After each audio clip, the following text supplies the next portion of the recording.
How is everybody doing today? Having fun at 4th Street? Awesome. Okay. I'm going to start by writing a poem that I recently wrote. And this is about a friend who passed recently. So yeah, for a while I've been in kind of a sad, numb, glum kind of mood, and so reading this right here, right now, might, be kind of therapeutic for me.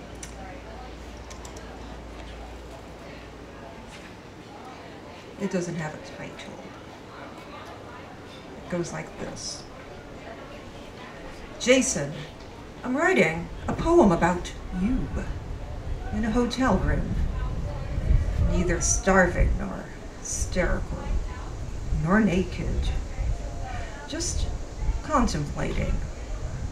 Something beyond jazz and its scrambled saxophone notes. Is it your bearded palpability? Or Ginsberg's peaches and penumbras? Or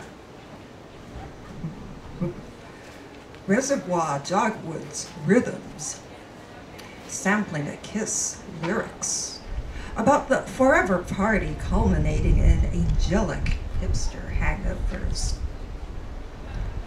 You, the fiery father of Icarus, gone too soon, but with the F-U bravado that becomes you too late.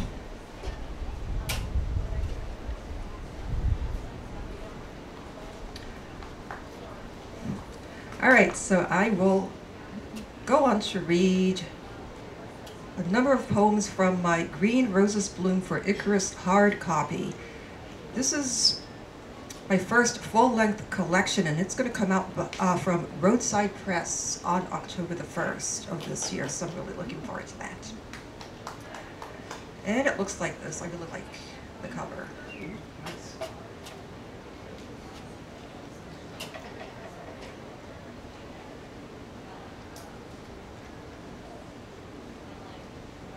Icarus burning. The Aztec heart of the sun blazes. A rush hour trail of amniotic blood across skyscraping altars of plexiglass horizons, shimmering in the golden crucible of salt-licked red sea tides, and questions pickled in formaldehyde jars. X-rated carbon copies of bones bleaching on perforated clotheslines, twisting a ticker tape dance through the magnetic plush of anemone fingers reaching into oversized manila envelopes. Sanctified Valentine in utero streamus. The seedy pulp of sunflowering high noons in boxed lunch offices with red flowering sushi and lacquerware, sticking the polluted pollen of viscous heart. Ethereal kimono silk, dilating 2 dimensions of premature prognosis. The broken beat of time, measured in silver teaspoons of nauseating ether, and the siren song of drowning mermaids, embroidering the counterfeit gold rush fringe of stock exchanges. Coin-sized overreach toward the numb vanishing point of decimated dollars and decapitated cents.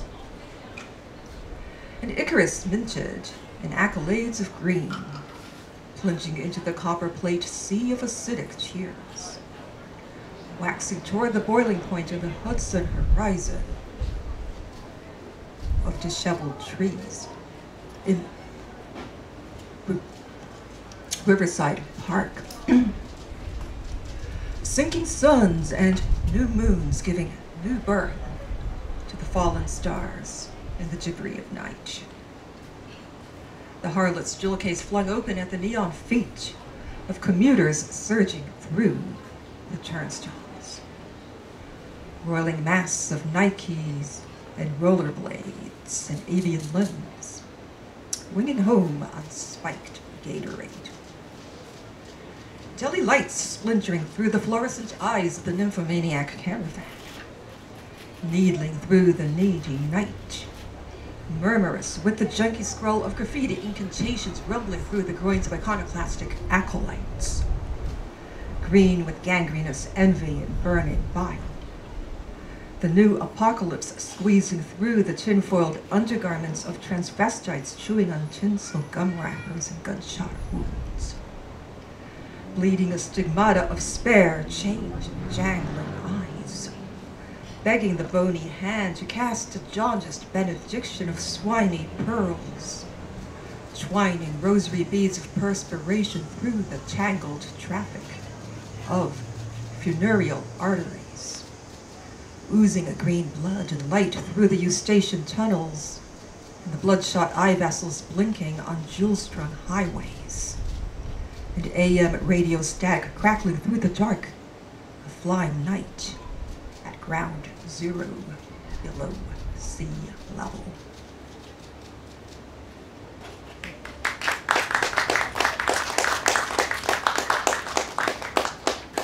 Great, thank you.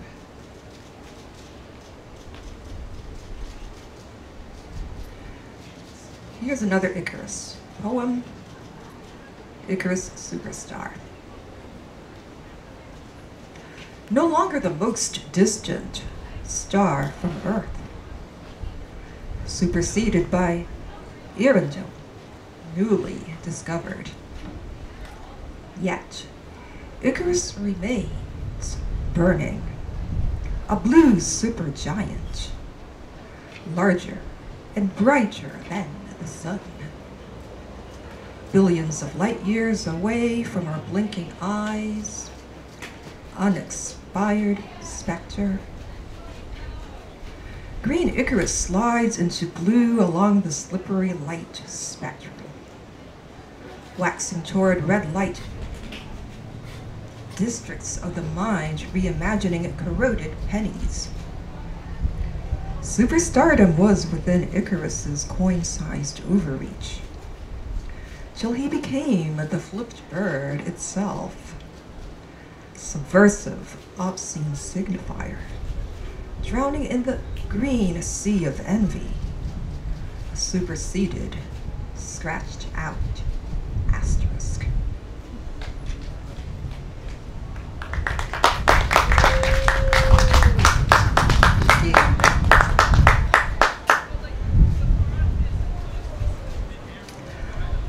Okay, the next one is an ekphrastic poem, and I thought that would be appropriate since we are here at the 4th Street Festival of the Arts and Crafts.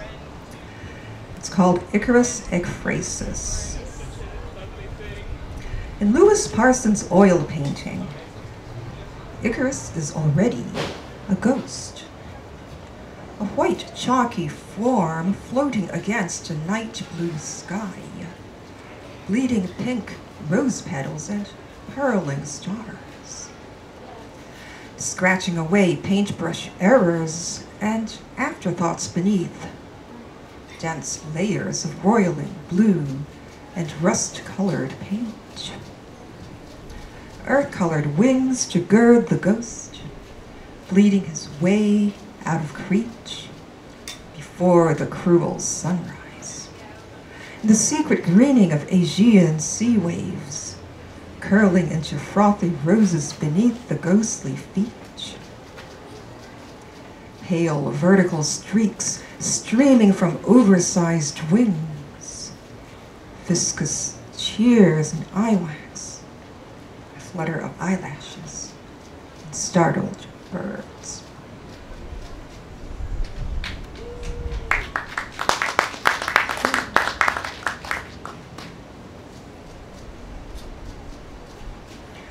Okay, this poem is from the Icarus Iphicanthus section of this book. And this section is a collection of poems about the Asian American experience. And so this is what it's about. It's called Say Her Asian Name. It's about the Atlanta spa shootings. Say Her Asian Name. Since her arrival in the United States of America, her Chinese name, whatever it had been, blurred away.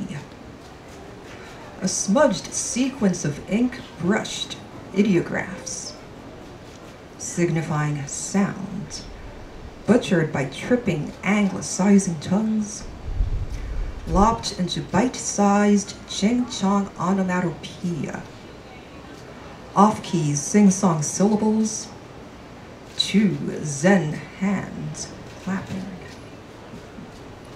She was the Atlanta gunman's pathological symptom, his sin, his massage parlor whore, his orientalized desire victim, his paper china doll tucked away into stale fortune cookies, incinerated after the spark of candlelight vigils in March 2021, ignited Stop Asian Hate hashtags, and her papery edges caught fire.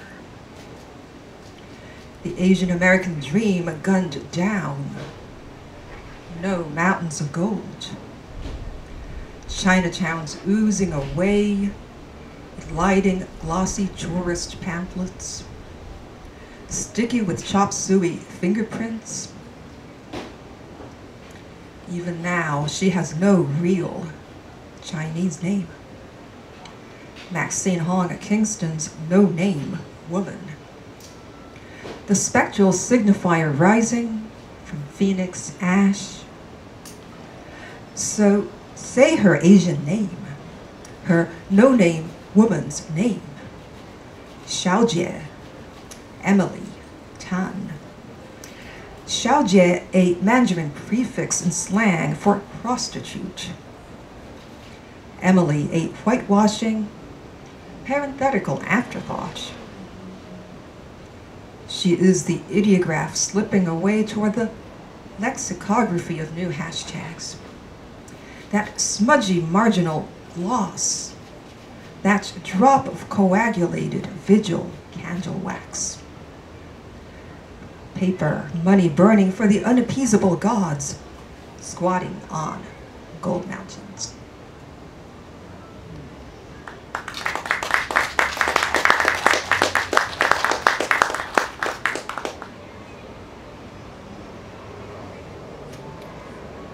Okay, back to Icarus. Icarus Redux. Green roses bloomed for Icarus beneath his pasty heels when they hit the Aegean sea waves with a vociferous splash. He morphed into the flipped bird at high noon when he gave the finger to the sun god Helios falling out of the burning sky. A charred piece of debris floating like a dust mote or a waxy speck in the blinking eye. His ego waxed as the sun waxed, shedding hot golden tears. Feathers sadly drifting from the cunningly wrought osier framework of synthetic wings upon the oily surface of the sea. An interminable canvas of sloppy experiments, choppy with roiling acrylic paint. He then became a work of art, however crappily executed, gawked at in museum galleries, featured in poems by W.H. Auden and William Carlos Williams, albeit to illustrate such things as the massive indifference of teeming human life. Busy as geeky ants, and almost as blind. He even stood in for Suicide Sylvia and all the other heroic icons who failed to die the normal geriatric way. So, when green roses bloomed for Icarus, green became the iconic color par excellence. Oxidized copper pennies became the tarnished currency, circulating a corrosive envy and burning bile. And Icarus was minted in accolades of green. What mortician of high noon can reverse this process of oxidization? Restore the clean gold face of the sun, the wings of our Copernican darling. Accomplish the mission of Daedalus without unseemly detriment. Green roses bloomed for all of us when Icarus fell from the sky.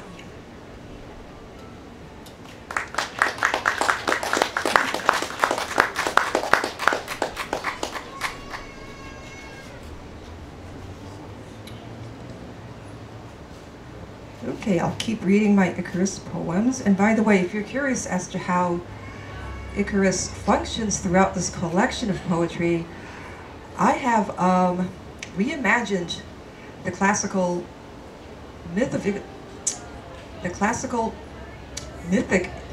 Icarus as this signifier of desire. And so he is pretty much treated as both the desiring subject and the desired object throughout these poems. Okay, so next, Cheese Icarus. Peripheral paraphernalia burned away.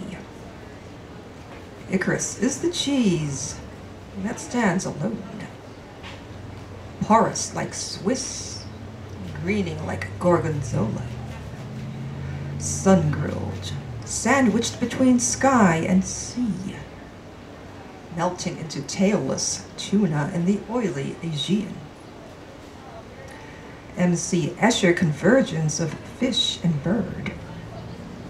Icarus is also a mosaic piece, a nursery rhyme fragment, castaway fingernail pairing, a floating obscene signifier, but always the solitary cheese, single waxy craft slice, residue of manufactured American hunger, standing alone.